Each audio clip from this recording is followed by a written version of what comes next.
ذرا ایک لمحے کے لیے سوچیں، دسمبر 1999 کا ایک سرد دن ہے۔ لاہور کو ایک بہت بڑا اخبار ہے، روزانہ جنگ، اور وہاں کے دفتر میں ایک خط پہنچتا ہے۔ یہ کوئی عام خط نہیں ہے، اس میں ایک شخص لکھتا ہے کہ اس نے 100 بچوں کو قتل کیا ہے، ان کی لاشیں تیزاب میں ڈال کر گلا دی ہیں، اور اب وہ خود کو قانون کے حوالے کرنے کے لیے تیار ہے۔ آج ہم پاکستان کی مجرمانہ تاریخ کے شاید سب سے تاریخ باب جاوید اقبال کے کیس کی گہرائی میں اتر رہے ہیں۔ ہمارے پاس اس کیس سے جڑی تمام تفصیلات موجود ہیں، اس کی زندگی سے لے کر اس کے جرائم، اس کا مقدمہ، اور پھر جیل میں اس کی پراسرار موت تک۔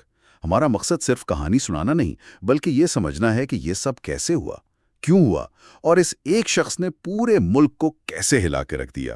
تو چلیں اس کو کھول کر دیکھتے ہیں۔ اور یہ کیس صرف قتلوں کی تعداد کی وجہ سے ہی اہم نہیں ہے۔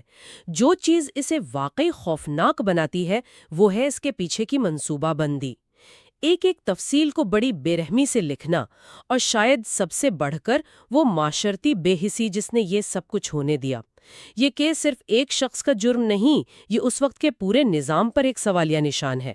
ایک ایسا نظام جو اپنے سب سے کمزور بچوں کی حفاظت نہیں کر سکا۔ بالکل، تو شروعات وہیں سے کرتے ہیں، اس خط سے۔ یہ اپنے آپ میں کتنی عجیب بات ہے کہ ایک سیریل کلر خود اپنے جرائم کا اعلان کر رہا ہے، اور یہ خط صرف اخبار کو نہیں بھیجا گیا تھا، ٹھیک ہے؟ جی نہیں، اس نے ایک کاپی ایک مہانی پولیس آفیسر کو بھی بھیجی تھی۔ اس میں اس نے صاف صاف لکھا تھا، کوئی اشارہ نہیں، سیدھی بات، کہ اس نے 100 لڑکے قتل کیے ہیں، اور وجہ بتائی، معاشرے کو سزا دینا۔ معاشرے کو سزا دینا؟ یہ کوئی اعترافی جرم نہیں لگ رہا، یہ تو ایک چیلنج جیسا لگتا ہے۔ پورے ملک میں ایک سنسنی پھیل گئی، میڈیا میں تو جیسے آگ لگ گئی۔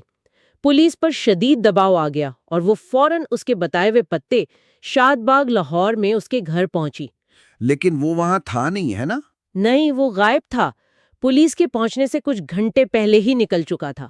وہ جیسے پولیس کے ساتھ ایک کھیل کھیل رہا تھا۔ تو اس نے پیچھے کیا چھوڑا تھا؟ مطلب پولیس کو ثبوت کیسے ملے؟ اس نے پیچھے ثبوتوں کا ایک پہاڑ چھوڑا تھا، جیسے وہ چاہتا ہو کہ سب کچھ دریافت ہو۔ جب پولیس اس 3 منزلہ مکان میں داخل ہوئی تو منظر کسی بھیانک خواب جیسا تھا۔ گھر کے اندر تیزاب سے بھرے 2 بڑے نیلے رنگ کے ڈرم تھے، اور ان میں انسانی باقیات تحلیل ہو رہی تھی۔ ایک طرف بچوں کے کپڑوں، جوتوں اور کھلونوں کا ایک بہت بڑا ڈھیر تھا، جیسے کسی نے 100 بچوں کا سارا سامان ایک جگہ اکٹھا کر دیا۔ یہ سن کر ہی رونگٹے کھڑے ہو رہے ہیں، لیکن ذرائع بتاتے ہیں کہ سب سے خوفناک چیز یہ بھی نہیں تھی۔ جی، سب سے زیادہ پریشان کن چیز تھیں اس کی ڈائریاں اور تصویریں۔ 2 ڈائریاں، اور ان میں ہر مقتول کا نام، اس کی عمر اور اس کی تصویر۔ تصویر؟ جی، پولرائڈ تصویر۔ اس نے ہر بچے کی قتل سے پہلے تصویر کھینچی تھی۔ یہ ظاہر کرتا ہے کہ وہ کتنا منظم اور سرد دماغ کا مالک تھا۔ وہ صرف قتل نہیں کر رہا تھا، وہ اپنے ہر جرم کو ایک ٹرافی کی طرح سجا رہا تھا۔ ناقابل یقین۔ تو سوال یہ کہ یہ شخص تھا کون؟ جاوید اقبال کہاں سے آیا؟ یہ جاوید اقبال مغل 1956 میں لاہور کے ایک کاروباری خاندان میں پیدا ہوا۔ اسے وراثت میں کافی پیسہ اور جائیداد ملی تھی، تو اسے کبھی کام کرنے کی ضرورت ہی نہیں پڑی۔ وہ چھوٹے موٹے کام کرتا تھا، سٹیل وغیرہ کے، لیکن وہ مالی طور پر مکمل آزاد تھا۔ اور اسی آزادی نے اسے اپنے جرائم کے لیے وقت اور وسائل دیے۔ بالکل، اور اس کی شخصیت بھی کافی پیچیدہ تھی۔ اسے لوگوں سے گھلنے ملنے میں مشکل ہوتی تھی، الگ تھلگ رہتا تھا۔ کیا اس کا کوئی مجرمانہ ریکارڈ تھا پہلے سے؟ جی، اس پر پہلے بھی بچوں کے ساتھ زیادتی کے الزامات لگے تھے۔ وہ جیل بھی گیا تھا، لیکن ہمیشہ ثبوت نہ ہونے کی وجہ سے چھوٹ جاتا تھا۔ تو یہ تنہائی، پیسہ اور قانون کے شکنجے سے بار بار بچ نکلنا، ان سب چیزوں نے مل کر شاید اسے مزید بے خوف کر دیا۔ اور اس نے اپنے شکار کیسے چنے؟ مطلب 100 بچے غائب ہو گئے اور کسی کو خبر تک نہیں ہوئی، یہ کیسے ممکن ہے؟ اس کا طریقہ کار بہت سوچا سمجھا ہوا تھا۔ اس نے 1998 اور 1999 کے دوران لاہور کی سڑکوں پر رہنے والے بے گھر اور غریب لڑکوں کو نشانہ بنایا۔ اچھا۔ ان کی عمریں 6 سے 16 سال کے درمیان تھی۔ یہ وہ بچے تھے جن کا کوئی پوچھنے والا نہیں تھا، جو گھر سے بھاگے ہوئے تھے۔ تو اس نے نظام کی کمزوری کو ہی اپنا ہتھیار بنا لیا۔ بالکل، وہ ان بچوں کے پاس جاتا، خود کو ایک ہمدرد کے طور پر پیش کرتا، انہیں کھانا، پناہ یا چھوٹی موٹی نوکری کا لالچ دیتا۔ یہ بچے جو پہلے ہی مجبور تھے آسانی سے اس کی باتوں میں آ جاتے۔ وہ جانتا تھا کہ ان کے غائب ہونے پر کوئی رپورٹ نہیں لکھوائے گا، کوئی شور نہیں مچے گا۔ اور ایک بار جب وہ بچے اس کے گھر پہنچ جاتے تو کیا ہوتا تھا؟ اس نے خود اپنے اعتراف میں کچھ بتایا تھا؟ جی، اس نے بتایا کہ وہ بچوں کو زیادتی کا نشانہ بناتا اور پھر ثبوت مٹانے کے لیے انہیں گلا گھونٹ کر مار دیتا تھا۔ اس کے بعد وہ لاشوں کے ٹکڑے کر کے انہیں تیزاب میں ڈال دیتا۔ جو کچھ بچتا اسے وہ رات کو قریبی نالے میں بہا دیتا۔ یہ صرف قتل نہیں تھا، یہ اس بچے کے وجود کو، اس کی شناخت کو دنیا سے مٹانے کی کوشش تھی۔ تو خط بھیجنے کے بعد وہ غائب ہو گیا۔ پولیس اسے ڈھونڈ رہی تھی، پورے ملک میں خوف کی فضا تھی۔ پھر کیا ہوا؟ وہ پکڑا کیسے گیا؟ اور یہاں کہانی ایک اور دلچسپ موڑ لیتی ہے۔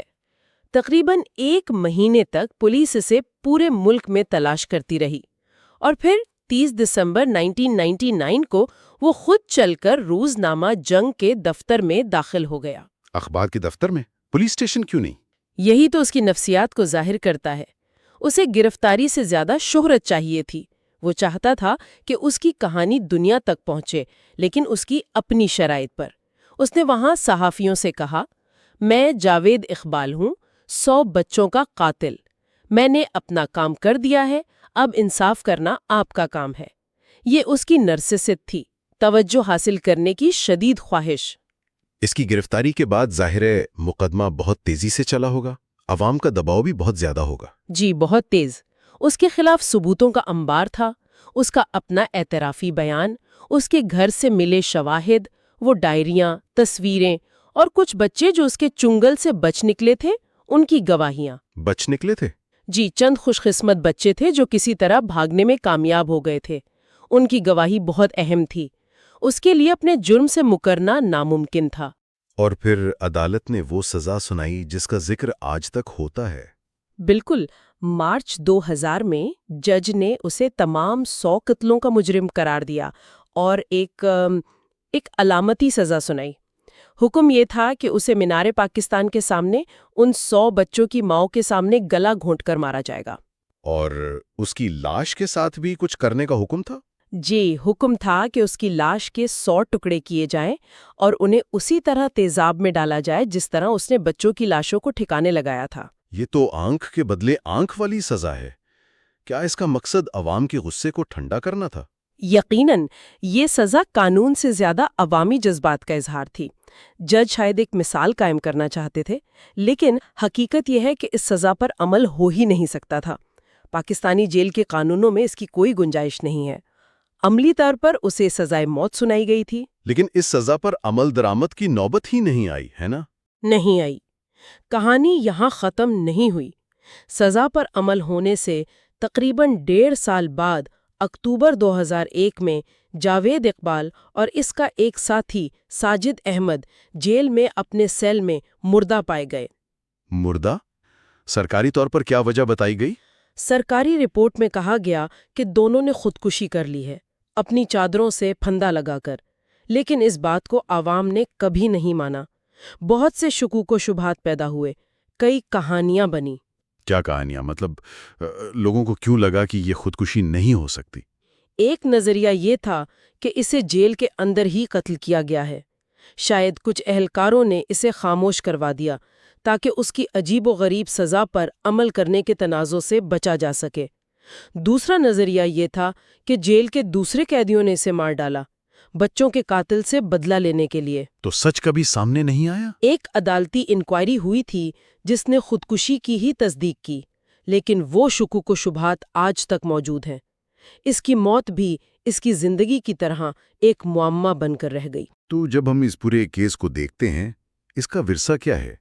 یہ پاکستان کی تاریخ میں اتنا اہم کیوں سمجھا جاتا ہے؟ یہ کئی وجوہات کی بنا پر بے مثال ہے۔ اول، جرائم کا پیمانہ، 2 سال سے بھی کم عرصے میں 100 بچے۔